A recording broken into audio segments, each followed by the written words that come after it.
बिस्मिल्लाहिर्रहमानिर्रहीम अस्सलाम वालेकुम। जी बच्चों, कैसे हैं आप लोग? सब ठीक हैं? अच्छा जी बच्चों, आज हम ये टॉपिक पढ़ेंगे pressure in liquid. Chapter number 6 को हमने स्टार्ट किया हुआ है और इससे जो पीछे पढ़ा था प्रेशर पढ़ा था। प्रेशर अगर आपको याद हो तो ये होता था फोर्स पर यूनिट एरिया, कि कितनी जगह पे हम कितनी ताकत लगाते हैं, फोर्स लगाते हैं। तो हमने पीछे कंप्लीट उसको पढ़ा था, डिटेल में समझा था कि इस तरह से प्रेशर होता है। अब हमने पढ़ना है लिक्विड में प्रेशर कैसे होता है, और लिक्विड की सबसे बेहतरीन एग्जांपल पानी है। तो पानी के अंदर प्रेशर की फीलिंग क्या होगी? जैसे वो डाइव करते हैं लोग तो उनके ऊपर से पानी का प्रेशर उन पे पड़ता है, तो वो किस तरह से होगा, किस फार्मूले के थ्रू होगा, वो हमने यहाँ पे थोड़ा सा उसको समझना है, किस तरह से वो चीज़ें अप्लाई होती हैं। सो कहता है we have learned in the lower classes, कहता है छोटी क्लास में हमने पढ़ा हुआ है that liquid exert pressure in all direction. ये बड़ी इंपॉर्टेंट बात है। जो लिक्विड होता है ना, जो पानी की तरह की चीज़ होती है, उसका जो प्रेशर है उसका हर तरफ प्रेशर होता है। जैसे पानी है तो उसको किसी कंटेनर में आप डालेंगे, किसी बर्तन में डालेंगे, तो वो बर्तन की दीवारों के ऊपर हर तरफ प्रेशर डालेगा। पेंदे के ऊपर भी प्रेशर डालेगा, नीचे जहाँ पे पानी ज़ाहिर जहाँ पे अटैच हुआ हुआ पेंदा नीचे से, और साइडें जो दीवारें हैं उन पे भी प्रेशर पड़ रहा होता है। तो लिक्विड हर तरफ से जो है उसने प्रेशर डालना होता है। ये इंपॉर्टेंट बात हमने याद रखनी है। मोर ओवर, इसके अलावा क्या होता है, liquid pressure increases with depth. और ये भी उससे भी ज़्यादा इंपॉर्टेंट बात है कि जो आप डीप जाते हैं, गहराई में जाते हैं, लिक्विड का प्रेशर बढ़ता चला जाता है, क्योंकि आपके ऊपर जो वो उसका कॉलम है या ऊपर जो जितना पानी है वो ज़्यादा होता जाता है, क्योंकि आप नीचे जा रहे हैं। तो इसलिए वो कहता है कि लिक्विड का प्रेशर इंक्रीज होता जाता है डेप्थ के साथ। आगे पढ़ते हैं। तो दो पॉइंट हमें यहाँ तक याद रखने हैं। एक तो लिक्विड हर तरफ प्रेशर डालेगा, और दूसरा जो डेप्थ इंक्रीज हो जाएगी तो उसका जो प्रेशर है वो इंक्रीज होते जाना है, बढ़ते चले जाना है। Let us determine the pressure of a certain depth of a liquid. अब कहता है कि एक खास डेप्थ पे जब आप पहुंचते हैं तो वहां पे कितना प्रेशर होगा, उसको जरा एक फार्मूले के थ्रू बनाने की कोशिश करते हैं। तो कहता है फिगर 6.8, ये फिगर उसने बना के दी हुई है, ये यहाँ के ऊपर, और यहाँ पे देखें ज़ाहिर है किसी चीज़ क्यूब की तरह की चीज़ है, उसके अंदर पानी रखा हुआ है। ठीक है, तो पानी के अंदर जो है किसी एक जगह एरिया लेके तो वहाँ पे हमने उसको प्रेशर को फील कराना है। तो इस फिगर के हिसाब से कहता है देखें कि वो क्या हो रहा है, तो वो हम यहाँ पे पढ़ेंगे। तो फिगर 6.8 है, shows a container of liquid. Liquid का एक कंटेनर है, कंटेनर मतलब कोई बर्तन है जिसके अंदर हमने लिक्विड पानी वगैरह रखा हुआ है। Consider an area A in the liquid at depth H. कहता है गहराई h तक जब आप पहुंचते हैं ना, तो वहां पे सपोज करें, फर्ज करें कि वहां पे एक एरिया है ए। अब एरिया ए यहाँ पे आपने इस तरह से कंसिडर करना है कि जैसे कागज़, पतला सा एक कागज़ होता है ना, तो कागज़ का एक टुकड़ा हमने लंबाई चौड़ाई उसकी एक जैसी स्क्वायर की फॉर्म में उसको काटा हुआ है। ठीक है, तो स्क्वायर की फॉर्म में कागज़ को काट के, तो समझे पानी के अंदर हम ऐसे करके नीचे लेके गए हैं। तो वो ये देखें उसने यहाँ बनाया हुआ है। ये जो है ना एरिया, ये देखें यहाँ ये वाला इसकी वो बात कर रहा है, बिल्कुल पतला सा जिसकी हाइट कोई नहीं है। ठीक है, तो ये पतला पतला और लंबा लंबा लंबाई चौड़ाई जिसकी है, तो इसकी एरिया की वो बात कर रहा है। और ये एरिया देखें कितनी डेप्थ में है, वो साथ उसने देखें एच बताया हुआ है कि इस एरिया के ऊपर पानी की हाइट कितनी है, वो एच है। ठीक है, तो ये हमें इसको फिलहाल जहन में रखना है। So consider an area A in the liquid at depth H, the force acting on this area. अब इतने एरिया के ऊपर जो फोर्स लग रही होगी is equal to the weight of the liquid. वो उस वजन के बराबर होगी, लिक्विड के उस वजन के बराबर, कॉलम जाहिर है जो उसके ऊपर है, ओवर सरफेस एरिया ए, इस ए के ऊपर। क्योंकि देखें ना, आप भी जब पानी के अंदर जाते हैं तो आपके ऊपर जितना पानी है वो आपके ऊपर प्रेशर डाल रहा होगा। इसी तरह अगर हमने एरिया ए उसके अंदर शो कराया हुआ है, तो इस एरिया ए के ऊपर ये वाला जो पानी है, ये वाला जो ऊपर वाला पानी है, ये सारा उस इतने एरिया के ऊपर प्रेशर डाल रहा होगा, क्योंकि हमारा एरिया ही इतना है। अगर एरिया लेट्स सपोज यहाँ तक चला जाता तो फिर इससे ऊपर वाला भी पानी उस पर प्रेशर डाल रहा होता। तो वो डिपेंड करता है कि हमारा एरिया है कितना। ठीक है ना, उस तरह से ये मैं ज़रा मिटा देता हूँ। ठीक हो गया।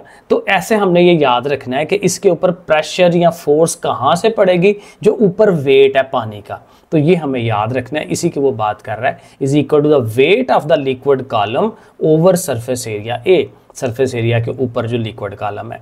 The volume of this liquid, अब यहाँ से देखें वॉल्यूम से स्टार्ट करेंगे क्योंकि अल्टीमेटली हमने प्रेशर पे पहुँचना है, क्योंकि प्रेशर तक जाते जाते ये सारी चीज़ें उसमें इस्तेमाल होनी है। सबसे पहले देखें वॉल्यूम कैसे कैलकुलेट करते हैं। 3 डायमेंशनल जो चीज़ होती है उसका वॉल्यूम फाइंड करने का मैथ के अंदर बड़ा सिंपल फार्मूला है, लेंथ, विड्थ और हाइट। लंबाई, चौड़ाई और ऊंचाई को आप ज़रब देते हैं, तीनों डायमेंशंस को आप ज़रब देते हैं तो आपको उसका वॉल्यूम आ जाता है। तो यहाँ पे जो एरिया है, एरिया कैसे फाइंड होता है, लेंथ इंटू विड्थ, लंबाई और चौड़ाई का ज़रब दें तो एरिया आ जाता है। तो 2 डायमेंशंस तो वहीं पे आ गई। और तीसरी डायमेंशन क्या है, उसकी हाइट, ऊंचाई कितनी है। जैसे कमरा होता है, कमरे को आप जहन में रखें कि कमरे में जो फर्श होता है वो समझे एरिया है, उस एरिया ए की बात हम कर रहे हैं फर्श की, और उससे ऊपर हाइट क्या होगी, जो कमरे की हाइट है उसकी आप ऊंचाई देखें, ऐसे करके ऊपर तक देखें अपने कमरे को तो कितना ऊंचा है, 12 फुट है, 14 फुट है, तो वो उसकी हाइट हो जाएगी। तो हाइट को लंबाई चौड़ाई से ज़रब दें तो उसका वॉल्यूम आता है। तो यहाँ पे भी देखें वॉल्यूम के लिए वो फार्मूला यूज़ कर रहा है ए इंटू एच, क्योंकि ए में लंबाई चौड़ाई दोनों आ रही हैं, लेंथ विड्थ दोनों आ रही हैं, तो इसलिए ए इंटू एच, ये बेसिकली 3 चीज़ें हैं, ए के अंदर 2 चीज़ें मौजूद है, तो ये इसका वॉल्यूम बन जाएगा ए एच। तो वॉल्यूम का ये फार्मूला ये नंबर हमें फिलहाल पहला पॉइंट, पहली इक्वेशन बना के ज़हन में रख लेनी है। अब आगे कहता है इफ़ रो इज़ द, अब ये जो पी टाइप बना होता है ना, इसको रो पढ़ते हैं, RHO, रो, ठीक है, ये ग्रीक वर्ड है। तो if rho is the density of the liquid, liquid की जो डेंसिटी है, पीछे हमने डेंसिटी भी पढ़ी थी, डेंसिटी का ये फार्मूला हमने पढ़ा था, डेंसिटी किसके बराबर होती है, मास ओवर वॉल्यूम, कि कितने वॉल्यूम में कितना मास है उसका, और ये हमने ये भी तफसीलन पढ़ा था कि ये क्या चीज़ होती है। तो रो जो है वो बराबर है मास ओवर वॉल्यूम, ये फार्मूला है हमारे पास। तो अगर हम यहीं से हमें मास फाइंड करना हो तो वॉल्यूम उठ के दूसरी तरफ जाएगा, तो वॉल्यूम डिवाइड कर रहा है ना, ये देखें, तो वॉल्यूम जब डिवाइड कर रहा है इस साइड पे आएगा तो रो से मल्टीप्लाई होगा, तो फार्मूला बन जाएगा m is equal to rho into v. तो ये देखें, ये उसने फार्मूला बनाया m is equal to rho v, ठीक है। तो मास किसके बराबर है, डेंसिटी को और वॉल्यूम को मल्टीप्लाई करने से मास आ जाता है। अब ऊपर वॉल्यूम का देखें फार्मूला है हमारे पास, वॉल्यूम किसके बराबर है, ए और एच के। तो जहां पे ये जो वी लिखा हुआ है तो वी की जगह पे हम क्या लिख देंगे, ए एच। तो मास किसके बराबर फिर बन गया, रो ए एच, ये मास की वैल्यू आ गई। अब मास जो है बजाते खुद कोई फोर्स नहीं है, मास को फोर्स कैसे बनाया जा सकता है, मास जो है ये हमारा क्वांटिटी ऑफ मैटर होता है, तो मास का साथ ही उसका छोटा भाई होता है जो वेट है, ठीक है ना। तो वेट क्या होता है, वेट बेसिकली फोर्स होती है, और वेट कैसे बनता है, मास को ग्रेविटी से मल्टीप्लाई कर दें, तो ग्रेविटी जिस ज़ाहिर है वो फोर्स से ज़मीन हमें खींच रही होती है अपनी तरफ, वो हमारे वो ग्रेविटी आ जाती है, तो वो ग्रेविटी को आप मास से मल्टीप्लाई करेंगे तो वेट आता है, ये भी हमने पीछे पढ़ा था। तो बेसिकली वेट फाइंड करेंगे और वेट ही फोर्स होता है। तो देखिए अगला जो स्टेप हमारा होगा वो ये होगा, F is equal to M g, जैसे W is equal to M g था, तो W और F ए की बात होती है, क्योंकि जितना वेट होता है उतनी ही हम फोर्स लगा रहे होते हैं अपने बॉडी की ज़मीन के ऊपर। तो F is equal to M G करेंगे, और M के जो वैल्यू है ये ऊपर रो ए एच, ठीक है, m की जगह पे रो ए एच लगा लेंगे। अब m की जगह पे रो ए एच आएगा तो फिर साथ g भी तो है, तो 4 चीज़ें हो गई, रो ए एच जी। अब ये बीच में उसने फासला छोड़ा, भाई ये इकट्ठे जुड़ी हुई हैं, ठीक है, समझें कि रो यहाँ पे है ऐसे करके, तो रो ए एच जी 4 चीज़ें आ गई, ये किसके बराबर है, f के बराबर। तो F is equal to rho A H G, ये हमारे पास फोर्स आ गई। अब हम प्रेशर के फार्मूले पे जाएंगे, क्योंकि प्रेशर के फार्मूले में F ओवर A था, फोर्स ओवर एरिया, तो फोर्स ज़ाहिर पता चलानी थी हमने, तो वो फोर्स हमने ये पता चलाई कि लिक्विड के अंदर वो उस चीज़ की, उस पानी की फोर्स कितनी होगी, तो वो रो ए एच जी था। तो अब F की जगह रो ए एच जी लिखेंगे, ओवर में भी A है, तो ये ओवर वाला A और ऊपर वाला A ये आपस में कैंसिल हो जाएंगे। तो जब कैंसिल हो गए तो प्रेशर फिर किसके बराबर आया, रो जी एच, ये मैथमेटिकल इक्वेशन जो है हमारे पास बन जाती है। अब ये प्रेशर जो है इसको आपने समझना है, ये देखें प्रेशर जो है लिक्विड्स का इन 3 चीज़ों पे डिपेंड कर रहा है, एक तो ग्रेविटी पे कर रहा है, और ग्रेविटी तो फिक्स रहती है, तो उस पर कोई इतना इन्हिसार नहीं है क्योंकि ये फिक्स वैल्यू है, कांस्टेंट नंबर है। बाकी सिर्फ 2 चीज़ें रह गई, रो और एच। रो किस क्या थी, डेंसिटी किस चीज़ की, उस लिक्विड की, कि वो पानी है या शहद है या क्या चीज़ है, ठीक है। अब जाहिर है कि पानी की डेंसिटी कुछ और होनी है, मरकरी की डेंसिटी कोई और होनी है, शहद की कोई और होएगी, तो हर एक की डेंसिटी डिफरेंट होगी। तो डेंसिटी के ऊपर भी प्रेशर डिपेंड करता है, जितनी डेंसिटी ज़्यादा होगी उतना ही प्रेशर ज़्यादा होगा, क्योंकि ये डायरेक्ट रिलेशन है। जो बटे में चीज़ होती है उसके साथ इन्वर्स रिलेशन होता है, ठीक है। तो जितनी रो ज़्यादा होगी, डेंसिटी जितनी ज़्यादा होगी, उतना प्रेशर ज़्यादा होगा उस चीज़ का, क्योंकि उतनी वो थिक होनी है। डेंसिटी ज़्यादा होने का मतलब होता है वो थिक है, ज़्यादा है, क्वांटिटी ऑफ मैटर उसमें ज़्यादा है, तो उतना ही आपके ऊपर फिर वो प्रेशर ज़्यादा डालेगी, ठीक है, इस तरह से। और इसी तरह हाइट भी, जितनी हाइट ज़्यादा होगी यानी जितनी डेप्थ ज़्यादा होगी उतना ही प्रेशर भी ज़्यादा होगा, क्योंकि ये भी डायरेक्टली प्रोपोर्शनल है। तो ये दो बातें इसमें से निकल आई। सो कहता है इक्वेशन 6.4 जो हमने बनाई है shows that pressure in a liquid increases with depth. भी मैंने आपको बता दिया कि डेप्थ के साथ वो इंक्रीज होता है pressure. The value of pressure depend on the depth, depth पर डिपेंड करता है, and density of the liquid, अभी मैंने आपको बता दिया। Pressure produce force at right angle. अब ये एक बड़ी इंपॉर्टेंट बात आ रही है कि जब भी प्रेशर किसी चीज पे पड़ता है ना, तो उससे जो फोर्स डेवलप होती है वो फोर्स हमेशा राइट एंगल के ऊपर होती है, 90 डिग्री के ऊपर। अब फॉर एग्जांपल ये जो कंटेनर है, इसमें अगर आप सुई से या किसी चीज से सुराख कर दें उसकी दीवार के अंदर, तो जो ज़ाहिर है पानी जो है प्रेशर डाल रहा था, तो वो प्रेशर डलने से पानी कैसे निकलेगा? पानी बिल्कुल उसके राइट एंगल पे ऐसे की तरफ जाएगा, 90 डिग्री के एंगल के ऊपर। तो ये बेसिकली ये जो सारा लिक्विड है जो प्रेशर बना रहा है वो 90 डिग्री पे बना रहा होता है, जहाँ से मर्जी कर लें, ये नीचे से कर लें, इधर से कर लें, इधर से कर लें, जहाँ से मर्जी करें वो 90 डिग्री के ऊपर ही हो रहा होता है। ये भी याद रखना है। ये मैंने इसको ब्रैकेट में इसलिए किया कि ये याद रखने वाली बातें हैं। A force or its component that is parallel to the surface. एक ऐसी फोर्स जो सरफेस के पैरेलल लग रही हो, does not contribute the pressure, pressure में कोई इजाफा नहीं करते। अब देखें ना, जैसे अब ये मेरा हाथ है, तो इस पे मैं अगर ऐसे हाथ बिल्कुल उसके पैरेलल रख लूँ, अब पैरेलल रख के उसको मैं ऐसे फोर्स लगाऊंगा तो ये फोर्स आगे की तरफ जा रही है, तो चीज़ को आगे को लेके जा रही है। तो ये जो मेरा ऊपर वाला हाथ है वो इस हाथ के ऊपर प्रेशर ही नहीं डाल रहा, क्योंकि उसके वो पैरेलल है। लेकिन अगर ऐसे करके मेरा हाथ ऊपर आएगा 90 डिग्री के एंगल के ऊपर, तो ऐसे देखें फोर्स प्रॉपर लग रही होगी, नीचे वाला हाथ फील कर रहा होगा। आप खुद करके देखें तो 90 डिग्री पे मैक्सिमम आपको फोर्स वो फील होती है। तो यही वो बात वो याद बताना चाह रहा है कि पैरेलली बिल्कुल जीरो होगी वो फोर्स। तो ये बात है कि प्रेशर 90 डिग्री के एंगल पे लगता है। आगे देखिए यही कह रहा है, the pressure by definition, pressure की जो डेफिनेशन है वो यही है, is only contributed by the normal component of the force, के फोर्स का वो हिस्सा जो नॉर्मली 90 डिग्री के एंगल पे लग रहा हो वही प्रेशर में कंट्रीब्यूशन देता है। That is the force in a liquid that pushes directly against the surface, जो सरफेस के बिल्कुल अगेंस्ट 90 डिग्री के एंगल पे पुश कर रही होगी, and add up to a net force, तो वो टोटल फोर्स के अंदर जो है वो कंट्रीब्यूट करेगी जो उसके 90 डिग्री पे लग रहा है। If there is a hole, वही बात मैंने जो पहले आपको बताई कि अगर उसमें एक सुराख हो जाए in the surface of the liquid container, container के अंदर सुराख हो जाए, द लिक्विड स्पर्ट्स, स्पर्ट्स मतलब एक तेजी के साथ निकलता है, एट राइट एंगल 90 डिग्री पे निकलेगा, to the surface before curving downward due to gravity. जाहिर है बिल्कुल पहले तो 90 डिग्री के एंगल पे निकलेगा, लेकिन जाहिर है आप बिल्कुल 90 पे तो नहीं जा सकता ना, आपको पता है पानी फिर नीचे को आता है। नीचे क्यों आता है? क्योंकि ग्रेविटी उसको खींच लेती है, लेकिन पहले वो 90 पे निकलेगा फिर नीचे की तरफ आ जाएगा, ठीक है। तो पाइप से टूटी शूटी से भी आप करके देखें, वो ऐसे ही होता है कि पहले वो बिल्कुल सीधा जाता है फिर ज़मीन की तरफ ही आना ना, हवा में अंदर तो नहीं रहना हमेशा उसने। तो बहरहाल जी ये इसकी कुछ इंपॉर्टेंट बातें हैं।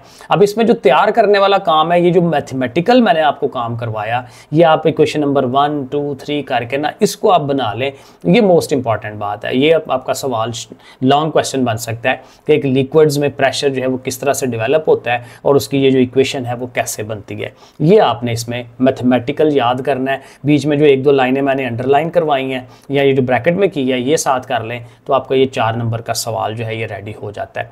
उसके बाद एग्जाम्पल्स हैं, और एग्जाम्पल्स मैंने आपको बताया है कि एग्जाम्पल्स और न्यूमेरिकल्स हम इकट्ठा करते हैं, तो मैं वहाँ पे आपको समझा दूंगा। अब ये एक बड़ी अच्छी इंफॉर्मेशन उसने यहाँ लिखी हुई है, इसको पढ़ लेते हैं। कहता है some liquids under pressure can dissolve more gas than a liquid at a lower pressure. जैसे हमारी बोतलें होती हैं, तो बोतलों में हम क्या करते हैं, उसके अंदर गैस भरते हैं, तो वो कहते हैं बड़े प्रेशर के साथ, प्रेशर मशीनें होती हैं, कभी आपने देखा हो बोतलों के अंदर जब गैस भरी जाती है तो वो बड़ी बड़ी मशीनें लगाई होती हैं उन्होंने, और वो ऐसे प्रेशर के साथ उसके वो गैस उसके अंदर भेजते हैं। तो प्रेशर से भेजने से क्या होता है, कोई अंदर जो लिक्विड होता है, वो जो पेप्सी है या कोक है, उसके अंदर वो जो गैस है कार्बन डाइऑक्साइड उसके अंदर जज्ब हो जाती है, डिज़ोल्व हो जाती है। तो कहते हैं बाज़ गैसों में ये प्रॉपर्टी होती है कि प्रेशर के ज़्यादा होने से वो लिक्विड के अंदर वो डिज़ोल्व हो जाती हैं, ये वो बात कर रहा है। When we open a bottle of soda water, ज़ाहिर है कि जब हम वो पेप्सी वगैरह की बोतल को खोलते हैं, the pressure in the bottle is decrease, bottle के अंदर पहले प्रेशर पड़ा होता है, क्योंकि प्रेशर से उसको बंद किया, ऊपर ढक्कन लगा देते हैं, लेकिन जो ही हमने ढकना खोलना है तो वो प्रेशर रिलीज हो जाता है, इसलिए तो वो शूं करके आवाज़ निकलती है और वो जो गैस है वो बाहर को आ जाती है, क्योंकि वो प्रेशर जो है वो कम हो गया, हमने प्रेशर दबाया हुआ था और वो इसी वजह से उसके अंदर डिजॉल्व होके पड़ी हुई थी गैस। The pressure in the bottle is decrease, the liquid can no longer hold as much gas, liquid फिर उसको रख नहीं पाएगा क्योंकि ऊपर से प्रेशर नहीं है। The dissolved gas comes out of the solution, फिर वो बाहर निकल आती है, and rises to the surface of the liquid in the form of bubbles, bubbles की शक्ल में वो उसने बाहर आ जाना है। एग्जाम्पल्स हम करेंगे इंशाल्लाह। ये उसने एक्टिविटी भी एक करके दिखाई भी है, जो जाहिर है कि लेट्स सपोज एक बड़ा कंटेनर है और उसके अंदर आप 3 सुराख कर लेते हैं, एक ऊपर करते हैं, एक उसके मिडल में करते हैं और एक नीचे करके करते हैं। ये बड़ा मशहूर ये एक्सपेरिमेंट है। तो इसमें जब आप बिल्कुल ऊपर कर रहे हैं तो वहाँ पे देखें उसके ऊपर जो लिक्विड की सतह है ना वो बिल्कुल थोड़ी सी है, इसको थोड़ा सा बड़ा कर लेते हैं, ज़रा क्लियर नज़र आ जाएगा, ठीक है ना। ये देखें, ये उसके यहाँ पे है ना ये सुराख, तो उसके ऊपर लिक्विड बिल्कुल ये थोड़ा सा है, तो हल्का सा प्रेशर डेवलप हुआ होगा, तो इसलिए पानी जो है वो बिल्कुल ऐसे आगे को नहीं जाएगा, वो निकलते साथ ही नीचे की तरफ आ जाएगा, क्योंकि साथ ही ग्रेविटी ने उसको खींच लेना है अपनी तरफ। लेकिन जो मिडल में है तो मिडल में देखें कि उसके ऊपर ये लिक्विड कॉलम कितना ज़्यादा है, तो ज़्यादा है तो देखें वो 90 डिग्री पे फोर्स के साथ निकलेगा और बिल्कुल सीधा जा रहा है, लेकिन फिर यहाँ तक सीधा जाके तो फिर ज़ाहिर है ग्रेविटी की वजह से उसने ऐसे नीचे की तरफ कर्व हो जानी है। लेकिन जो सबसे नीचे है वहाँ पे प्रेशर देखें, ये ऊपर कितना ज़्यादा लिक्विड है, ठीक है। तो इस सुराख से ऊपर इतना ज़्यादा है तो प्रेशर उतना ही ज़्यादा होगा, तो प्रेशर ज़्यादा होने की वजह से देखें पानी जो है यहाँ तक बिल्कुल सीधा जा रहा है और फिर ज़ाहिर है अल्टीमेटली ग्रेविटी ने उसको अपनी तरफ खींच लेना है। तो यही सारा उसने पहली ये जो क्या उसको कहते हैं इसमें एक्टिविटी 6.3 में किया हुआ है, यही सब कुछ किया हुआ है और ऐसे ही उसने एक्सप्लेन किया हुआ है। आप इसको पढ़ सकते हैं एक दफ़ा, यही कुछ है। और ये जो 6.4 है यहाँ पे भी यही उसने किया हुआ है कि एक देखें वो एक शॉपर के अंदर पानी ले लिया, ज़रा नज़र भी आता रहे, उसमें भी कहता है सुराख करें, अब सुराख करेंगे तो डेफिनेटली पानी निकलेगा, लेकिन कहता है साथ साथ ना शॉपर को वो प्रेशर करते जाएँ, उसको साथ साथ छोटा करते जाएँ, ऊपर से उसको फोल्ड करते करते या ऐसे दबा के थोड़ा प्रेशर बनाएं उसका। तो प्रेशर बनाने से क्या होगा, आपको फील होगा कि पानी तेज़ी के साथ निकल रहा है, क्योंकि ऊपर से हवा का प्रेशर हम उसके ऊपर डाल रहे हैं ना। तो यही बात उसने यहाँ पे ये सारी की हुई कि स्क्वीज़ करने से पानी और तेज़ी के साथ आगे को निकलेगा। इसको भी आप रीड करें, यही बात उसने इसमें कही हुई है। अच्छा जी, नेक्स्ट हमारा most important topic atmospheric pressure. ये बहुत इंपॉर्टेंट है, पेपर में आता है। एटमॉस्फेयर कहते हैं माहौल को, हमारे इर्द गिर्द जो एनवायरनमेंट है, माहौल है, उसका जो प्रेशर है। अब हमारे इर्द गिर्द जो एटमॉस्फेयर है बेसिकली वो क्या है, वो एयर है। हमारे इर्द गिर्द कभी आपने पढ़ा होगा कि हमें हमारी ज़मीन को एयर के एक ब्लैंकेट ने घेरा हुआ है, ठीक है। किसी और आप चले जाएं, मरकरी पे चले जाएं, मरीख पे चले जाएं, तो वहाँ पे आपको ये एयर का ये ब्लैंकेट नहीं मिलेगा, क्योंकि अल्लाह ताला ने देखें यहाँ पर हमारा सिस्टम ही ऐसा डेवलप किया हुआ है कि हम इंसानों और बाकी पौधों जानवरों को ज़िंदा रहने के लिए जो जो रिक्वायरमेंट्स हैं वो हर चीज़ पूरी करके दी हुई है अल्लाह ताला ने। तो हमने सांस लेना होता है, कार्बन डाइऑक्साइड जो है बाहर निकालनी है, ऑक्सीजन अंदर लेके जानी है, वो एयर से हमें मिल जाती है, एंड सो ऑन, वो पूरा एक चक्कर है उसका, ठीक है। तो वो एयर का एक पूरा ब्लैंकेट है जिसने हमें कवर किया हुआ है, पूरी दुनिया को, पूरे ग्लोब को उसने राउंड अबाउट किया हुआ है। तो लेकिन वो जो एयर है वो भी ऐसे ही बिहेव करती है जैसे लिक्विड्स पानी वगैरह बिहेव करते हैं। तो उसकी भी तय जो हमारे ऊपर जो है वो एंड तक फैली हुई है, बहुत ऊपर तक गई हुई है, तो वो भी अपना प्रेशर डालती है, चाहे बहुत कम होगा, ठीक है। गैस है तो ज़ाहिर है गैस कितनी की वजनी होनी है, लेकिन उसने भी प्रेशर डालना है। तो वो जो प्रेशर है उसको हम एटमॉस्फेरिक प्रेशर कहते हैं, हमारे माहौल का प्रेशर। माहौल का प्रेशर ये नहीं कि माँ बाप ने प्रेशर डाला हुआ है, दोस्तों ने, टीचर्स ने प्रेशर डाला हुआ है, वो नहीं, ठीक है। हमारा जो एनवायरनमेंट, एक्चुअल एनवायरनमेंट है, हमारी जो गैसें हैं जो हवा के अंदर मौजूद है।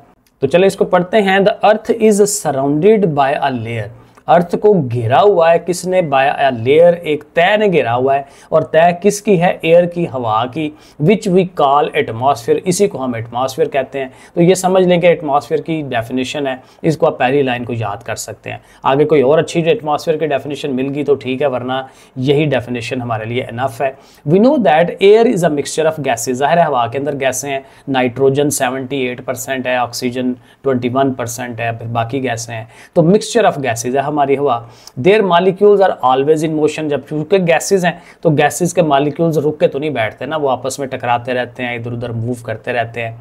दे कोलाइड विद वन अनदर, एक दूसरे से भी टकराएंगे, and with all other objects coming in their way, जो भी चीज़ें उनके सामने, जैसे हम भी आ रहे हैं तो हमारे साथ भी वो टकरे मार रहे हैं।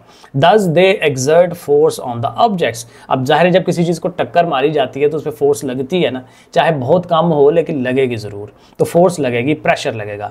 This force per unit area, अब ये जो फोर्स लग रही है किसी एरिया के हिसाब से, इज़ द एटमॉस्फेरिक प्रेशर, इसी को एटमॉस्फेरिक प्रेशर कहते हैं। लेकिन ये डेफिनेशन नहीं है, ये नीचे प्रॉपर डेफिनेशन मौजूद है। Since the molecules of air have random motion, इनकी मोशन रैंडम होती है, पता ही नहीं चलता कब किसने किधर को चले जाना है। Therefore atmospheric pressure act equally in all direction, तो हर तरफ में इनका जो प्रेशर है वो एक जैसा होता है। ये भी लाइन अच्छी है, इसको ज़हन में रखना है कि एटमॉस्फेरिक प्रेशर भी जैसे लिक्विड हर तरफ अपना एक जैसा प्रेशर डालता है, तो ये जो एटमॉस्फेरिक प्रेशर है ये भी हर तरफ एक जितना ही होता है। अब डेफिनेशन जो याद करनी है वो ये वाली है, the atmosphere exert pressure on the surface of the अर्थ, हमारा माहौल अर्थ की सतह के ऊपर जो है प्रेशर डालता है, and on everything on the earth, और जमीन के ऊपर जो कुछ है उस पर भी प्रेशर डालता है। This pressure is called atmospheric pressure. ठीक है, बड़ी सिंपल सी डेफिनेशन है, इसको आपने याद करना है। Atmospheric pressure extend up to a height of about 100 kilometres. अब ये भी एक इंपॉर्टेंट पॉइंट है जो आपने याद रखना है, क्योंकि ज़ाहिर है जो ऊपर जाते जाएं तो हमारी हवा जो है वो मौजूद है। अब कहाँ तक हवा मौजूद होगी, एक रफ सा हमने एस्टिमेट लगाया हुआ है 100 किलोमीटर्स तक, क्योंकि जो आप ऊपर को जाते हैं ना तो हवा की जो डेंसिटी है वो कम होती चली जाती है, हवा के अंदर जो गैसों के मॉलिक्यूल्स हैं वो कम होते चले जाते हैं, क्योंकि ज़्यादातर जो हवा है वो हमें कहाँ चाहिए, ज़मीन के साथ साथ चाहिए, तो वो ज़मीन के नीचे साथ साथ ही होती है। और वैसे भी प्रेशर जहाँ ज़्यादा हो वहाँ पर चीज़ें ज़्यादा होती हैं, तो ज़मीन की सतह के साथ साथ प्रेशर ज़्यादा है, तो हवा के जो मॉलिक्यूल्स हैं वो ज़्यादा ज़मीन के साथ साथ ही हैं। जो ऊपर जाएंगे वो कम होता जाएगा, कम होता जाएगा। 100 किलोमीटर में जाके हम सपोज कर लेते हैं कि ये एंड हो गया। अगर आप पढ़ें ना वैक्यूम वगैरह का हला जब पढ़ते हैं तो हला अक्सर पढ़ते हैं कि जी 100 किलोमीटर से ऊपर अब स्पेस है, हला आ गया, स्पेस आ गई है, क्योंकि वहाँ पे हम कहते हैं कि नेग्लिजिबल अब ख़त्म हो गया, बिल्कुल ही मॉलिक्यूल्स हैं ही नहीं है वहाँ पे एयर के। तो ये भी एक अच्छा पॉइंट है याद रखने वाला। The density of air is not the same in the atmosphere. अभी मैंने बताया कि डेंसिटी एक जैसी नहीं होती, क्योंकि ज़मीन के साथ ज़्यादा है, जो ऊपर जाएंगे डेंसिटी कम होती जाएगी। डेंसिटी को हमेशा याद रखना है, एक ख़ास एरिए में वो चीज़ कितनी है। अगर वो चीज़ ज़्यादा है तो डेंसिटी ज़्यादा है, अगर वो चीज़ कम है तो डेंसिटी कम है, बस इतना याद रखना है, इससे डेंसिटी याद रखने में आसानी हो जाएगी। तो जो ऊपर को जाएंगे हवा की डेंसिटी कम होती जाती है, यानी हवा के मॉलिक्यूल कम होते चले जाते हैं। It decreases continuously with altitude, वही एल्टीट्यूड बुलंदी जितनी बढ़ती जाएगी ये डेंसिटी इसकी कम होती जाती है। We live at the bottom of the earth surface. अब अच्छा, ये पढ़ने से पहले ना ये एक पॉइंट उसने दिया हुआ है, the pressure of one atmosphere is equal to, अगर हम कहना जी एक एटमॉस्फेयर का प्रेशर है तो वो किसके बराबर होगा, 1 किलोग्राम मास। क्या आपने 1 किलो का पत्थर या कोई चीज़ रखी हुई है किसके ऊपर, an area of 1 centimetre square. अब 1 सेंटीमीटर मेरे ख्याल में इतना को होता है, इतना को होता है 1 सेंटीमीटर, 1 इंच से भी शायद कम होता है। ठीक है, तो 1 सेंटीमीटर स्क्वायर इधर से इधर से इधर से, तो इतनी छोटी सारी जगह के ऊपर, ठीक है, आपने 1 किलो का पत्थर रखा हो तो वो अच्छा खासा प्रेशर होता है। ठीक है, तो वो कहता है एक रफ सा आपको एक एस्टिमेट हो जाएगा कि प्रेशर कितना है। We live at the bottom of the earth atmosphere, जाहिर है हम बॉटम पे रहते हैं, बिल्कुल नीचे, ऊपर सारा एटमॉस्फेयर है। पहाड़ों पे तो नहीं रह रहे, पहाड़ों पे भी बाज़ लोग रह रहे होंगे, लेकिन बिल्कुल हम ज़मीन की सतह के ऊपर, सी लेवल के ऊपर हम रह रहे होते हैं। विच इज़ अ फ्लूइड, जाहिर है कि ये जो हमारा अर्थ का एटमॉस्फेयर है, हवा जो फ्लूइड की तरह काम करती है, that exert pressure on our bodies, हमारी बॉडीज़ के ऊपर भी प्रेशर डालेगी। At sea level the value of atmospheric pressure is about इतना। अब ये भी एक बड़ा इंपॉर्टेंट पॉइंट है जो आपने याद रखना है कि सी लेवल किसको कहते हैं, जहाँ समंदर की सतह है, क्योंकि समंदर की सतह जो है ये लोएस्ट हम पॉइंट कहते हैं जो ज़मीन के ऊपर है। और ये याद रखना इंपॉर्टेंट होता है क्योंकि इसके हिसाब से बड़ा सारा हम काम जो है साइंस के हिसाब से करते हैं। तो सी लेवल पे एटमॉस्फेरिक प्रेशर कितना है, 1.013 इंटू 10⁵ पास्कल। अब 10 की पावर 5 आपको पता है काफ़ी ज़्यादा होता है, 0.5 ज़ीरोज़ आगे जाना है उसने, तो वो काफ़ी ज़्यादा हो जाता है। तो इतना ज़्यादा प्रेशर है सी लेवल के ऊपर हवा का। This value is refer to as standard, इसको हम स्टैंडर्ड कहते हैं atmospheric pressure. It is an enormous pressure, ये वही बात कि ये बहुत ज़्यादा प्रेशर है ये, विच कैन क्रश एनीथिंग, जो किसी भी चीज़ को तोड़ सकता है। ठीक है, अब यहाँ से ज़रा गौर करने वाली बात है कि हम उधर रह रहे हैं और हमें प्रेशर वो फील ही नहीं हो रहा। अब मैं बैठा हूँ तो मुझे कोई हवा का प्रेशर कोई फील नहीं हो रहा, आप लोगों को भी फील नहीं हो रहा होगा। तो ये क्यों होता है? तो इसको मैंने सर्च आउट किया था। वो कहते हैं कि हमारे बॉडीज़ के अंदर भी हवा मौजूद है। अल्लाह ताला ने हमारी स्ट्रक्चर इस तरह की बनाई हुई है, चीज़ों के अंदर हवा मौजूद होती है, बाकी चीज़ों के अंदर भी हवा मौजूद है।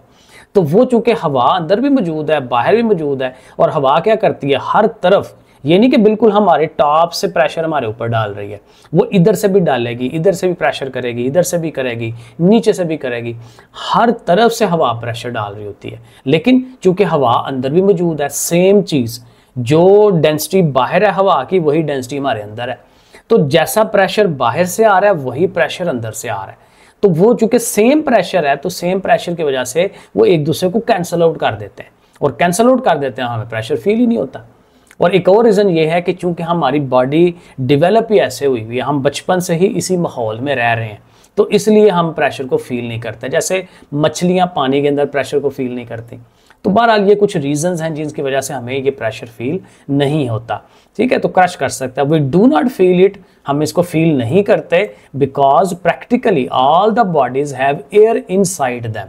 तमाम बॉडीज के अंदर हवा मौजूद होती है। As atmospheric pressure act in all direction, तमाम डायरेक्शन में ये प्रेशर लगता है। So it balances the pressure inside, हमारे अंदर का जो प्रेशर है उसका और बाहर वाला ये बैलेंस हो जाते हैं। और ये बड़ा अच्छा एक शॉर्ट क्वेश्चन है कि हम जो है ये ज़मीन की सतह पर रह रहे हैं, तो हमें एयर का प्रेशर इतना ज़्यादा फील क्यों नहीं हो रहा? तो उसके रीज़न हम ये 2 लाइनें उसको दे सकते हैं। बड़ा अच्छा ये शॉर्ट सवाल है। अच्छा, आगे इस चीज़ का सबूत भी मौजूद है कि ये जो एटमॉस्फेरिक प्रेशर है इतना ज़्यादा, वो कैसे आपको फील होगा।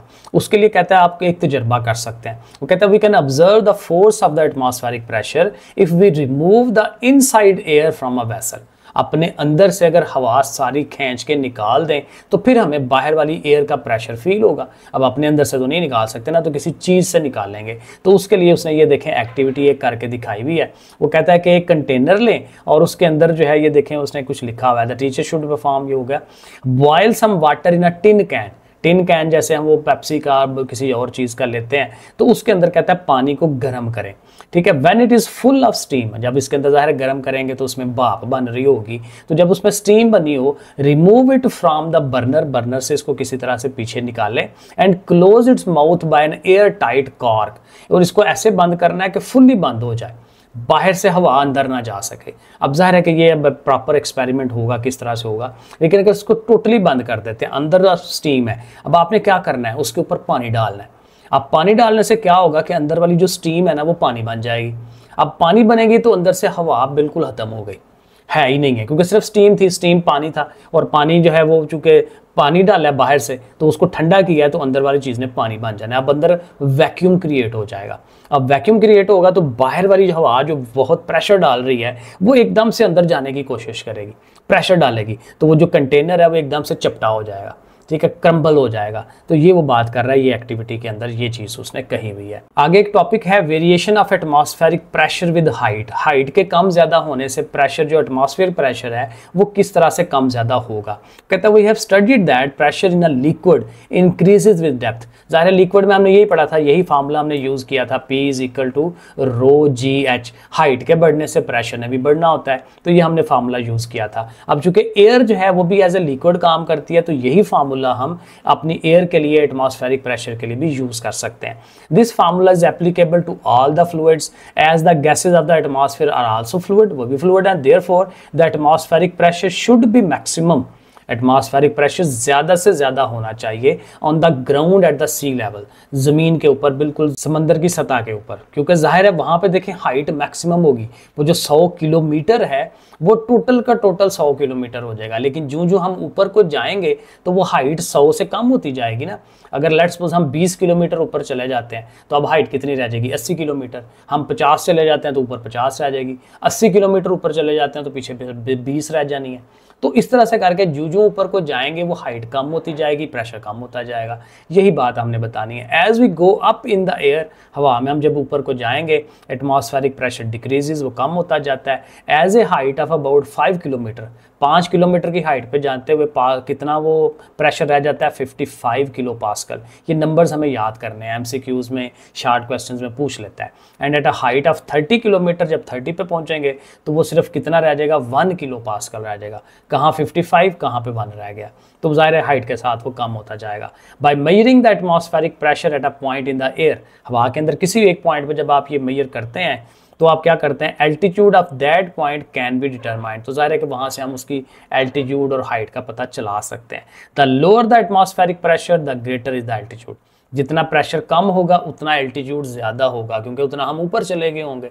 तो बहरहाल इस तरह से है। अब नेक्स्ट टॉपिक आई थिंक अगले लेक्चर में करते हैं, मेजरमेंट ऑफ एटमॉस्फेरिक प्रेशर। इसको मेजर किस तरह से किया जाता है एंड सो ऑन, बाकी चीज़ें हैं तो इंशाल्लाह नेक्स्ट करते हैं। ओके, फिर अल्लाह हाफिज़।